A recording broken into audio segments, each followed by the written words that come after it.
वकील एकता जिंदाबाद, वकील एकता जिंदाबाद, वकील एकता जिंदाबाद। भ्रष्ट अधिकारियों का, भ्रष्ट अधिकारियों का, भ्रष्ट अधिकारियों का, पब्लिक का शोषण करने वाले भ्रष्ट अधिकारियों का वकील एकता जिंदाबाद।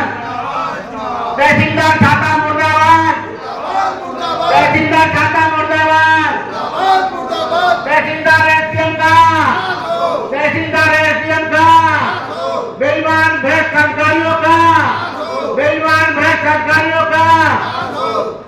साथियों, मथुरा जनपद की छाता तहसीलदार का हाल देखिए। तहसीलदार का कार्यालय बंद पड़ा रहता है, पूरे दिन वहाँ कोई नहीं बैठता है। जो फाइलें जाती हैं वो तहसीलदार के घर पे, जो उनका सरकारी आवास है वहाँ जाती हैं, साइन हो गया, गेट है। और देखिए 10 से 12 का जनता की सुनवाई का टाइम है, लेकिन नहीं बैठते हैं।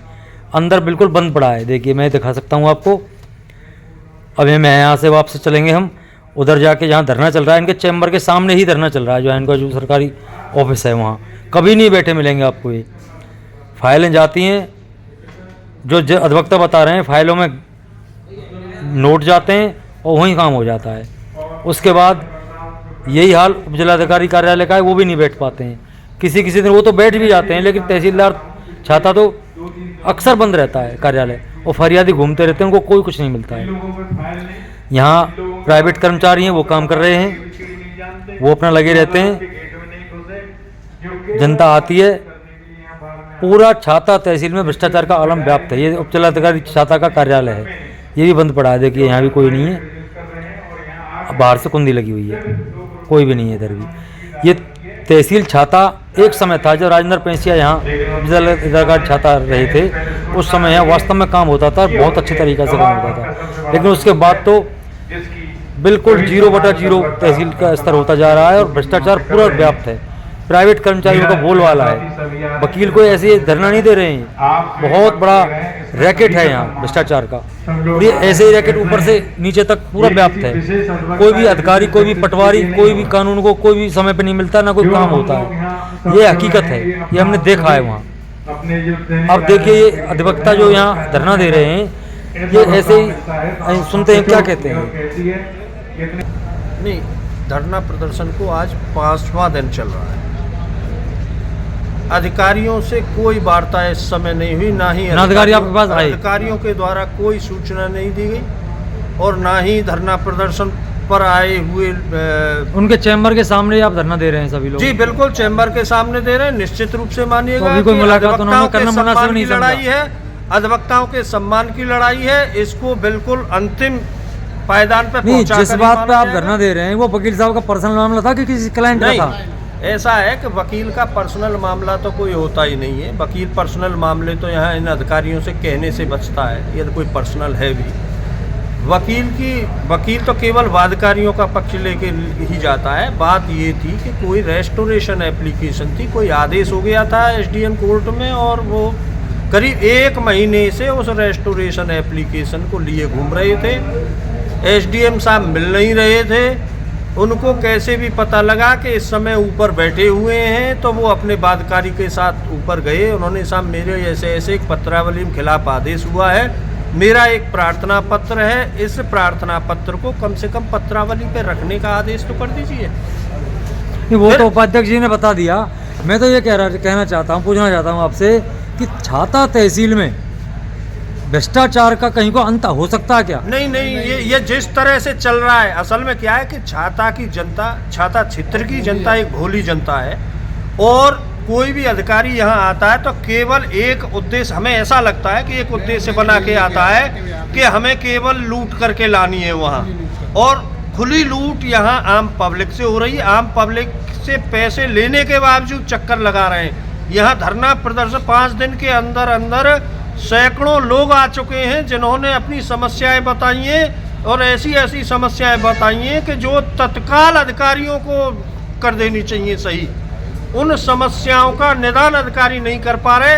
ये पता ही नहीं चल रहा है कि क्यों और क्या सोच है, क्योंकि अब कोई बादकारी आएगा, बेचारे इस सर्दी में, ठिठुरती सर्दी में, काफ़ी इंटीरियर एरिया से आते हैं और आके यहाँ शाम के 5 बजे तक ढूंढते घूमते कि कल लेखपाल कहाँ मिलेगा, कानून वो कहाँ मिलेगा, एसडीएम कहाँ मिलेगा, तहसीलदार कहाँ मिलेगा। कोई न तो कोई मिलने को, शाम पब्लिक की समस्या सुनने वाला तो यहाँ कोई है ही नहीं। अब आप एक बात इसी से जान लीजिएगा, आम पब्लिक को तो तब सुने जब अधिवक्ताओं को ही नहीं सुना जा रहा है। यहाँ अधिवक्ता वकील साहब रजिस्ट्री कार्यालय से लेकर के और तहसीलदार, एसडीएम और पटवारी तक में भ्रष्टाचार व्याप्त है यहाँ खुले, हम सबको पता है, हमको पता है। बिल्कुल सही कह रहे तो हो। क्या कभी ऐसा सपने में भी सोच सकते हैं कि यहाँ भ्रष्टाचार खत्म हो जाए? क्यों अभी तक तो हुआ नहीं है ये? देखिए, आप लोगों ने कितने वो कर लिया यहाँ पे? इसके लिए यहाँ की छाता क्षेत्र की जनता को जागरूक होना पड़ेगा। यहाँ जागरूकता का अभाव है, और जहाँ जागरूकता का अभाव रहता है वहाँ इसी तरीके से भोली भाली जनता लूटी जाती है। तो हाँ, आप सही कह रहे हैं, मैं भी समझ रहा हूँ इस बात को। पिछले 15-20 साल से हम देख रहे हैं बंद नहीं हो रहा कोई, किसी भी सरकार आ जाइए, कोई भी एसडीएम आ जाओ, कितना भी अपने आप को कोई सफेद बोस कहे, लेकिन भ्रष्टाचार में बढ़ता जा रहा, कम नहीं हो रहा है। कम होने का नाम नहीं ले रहा भ्रष्टाचार, वाकई में भ्रष्टाचार बढ़ता जा रहा नोट है। प्रेस के लाखों रुपए मांगे जाते हैं, और इस मामले में अधिवक्ताओं ने कई बार धरना प्रदर्शन किया है। एक पहला भ्रष्ट अधिकारी आया था एसके मनोज कुमार वास ने। नहीं, दूध का धुला कौन अधिकारी आया मुझे बताओ यहाँ? नहीं, अधिकारी कोई सही भी आए। कौन है, नाम है उसका एक आध का? बताओ कौन है? एक अधिकारी का नाम बता दीजिए आप मुझे। ऐसा है कि हम लोग भ्रष्टाचार के खिलाफ लड़ रहे हैं। दूध के धुले नहीं आए तो उनको दूध का धुला कर दिया जाएगा, उनको सबक सिखा दिया जाएगा, ये निश्चित मानिएगा। हम वकीलों का संगठन इतना कमजोर संगठन नहीं है। हम इस आंदोलन को जिले लेवल तक और प्रदेश लेवल तक ले जाएंगे। जब अधिवक्ताओं की नहीं सुनी जा रही तो आम पब्लिक की तो औकात ही क्या है? वकील साहब बताएं। अच्छा, आप रजिस्ट्री करते हैं, रजिस्ट्रियाँ करते हैं, उसमें ऊपर तहसील में रजिस्ट्रार कार्यालय में पैसे लेते हैं जी, 1% मांगते बगैर हैं। पैसे के रजिस्ट्रियों को भी नहीं देते हैं। जितनी कीमत होती है, वैल्यूएशन होती है, उसकी 1% रिश्वत के नाम पे मांगते हैं, नहीं तो हस्ताक्षर नहीं करते और रजिस्ट्री वापस नहीं की जाती है।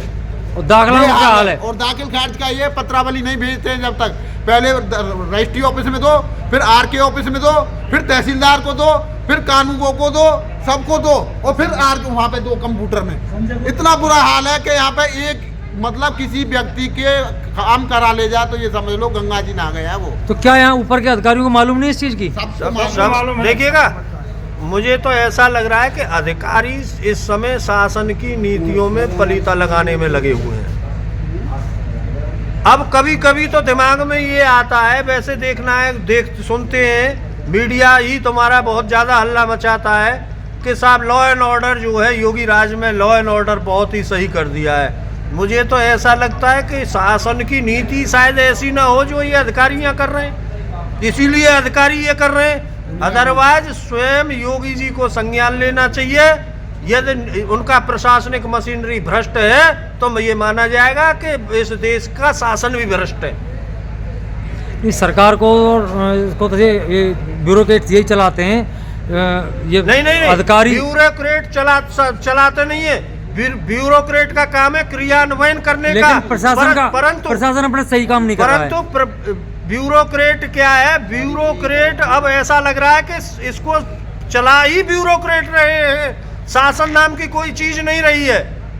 तो अब या तो यहाँ के जनप्रतिनिधि को नहीं पता, वो नहीं को हस्तक्षेप करते। किसी का बरदस्त हो सकता है ब्यूरोक्रेट्स पे। रही जनप्रतिनिधि की बात, यहाँ के जनप्रतिनिधि पता नहीं, या तो उनको लग रहा होगा कि यहाँ जनता बड़ी सुखी है, पर यहाँ आम जनता बड़ी दुखी है। यहाँ के जनप्रतिनिधि को भी इस पर संज्ञान लेना चाहिए और ऐसे अधिकारियों के खिलाफ कार्रवाई करानी चाहिए, नहीं तो माना जाएगा कि वही अगर कार्रवाई नहीं होती है तो अधिवक्ता गणों का क्या अगला कदम होगा? वकील साहब, अधिवक्ता गणों का क्या कदम होगा अगर कार्रवाई नहीं होती है तो? कार्रवाई नहीं होती है तो देखिएगा, सत्ता परिवर्तन कर दिया बांग्लादेश में जैन जी ने। जैन जी हमारे साथ जुड़ा हुआ है, जैन जी हमारे साथ जुड़ा हुआ है। हम सत्ता परिवर्तन करना भी जानते हैं, हम यहाँ से भगाना भी जानते हैं। हो सकता है कि भागना भारी पड़ जाए, किसको? ये स्थिति हो जाएगी अधिकारियों की जो यहाँ इन्होंने निरंकुश शासन कर रखा है। इस कवरेज के बाद हमने जब तहसीलदार छाता सचिन पवार जी से बात करने की कोशिश की तो वो जाते हुए नजर आए, मीडिया के सामने टिके ही नहीं।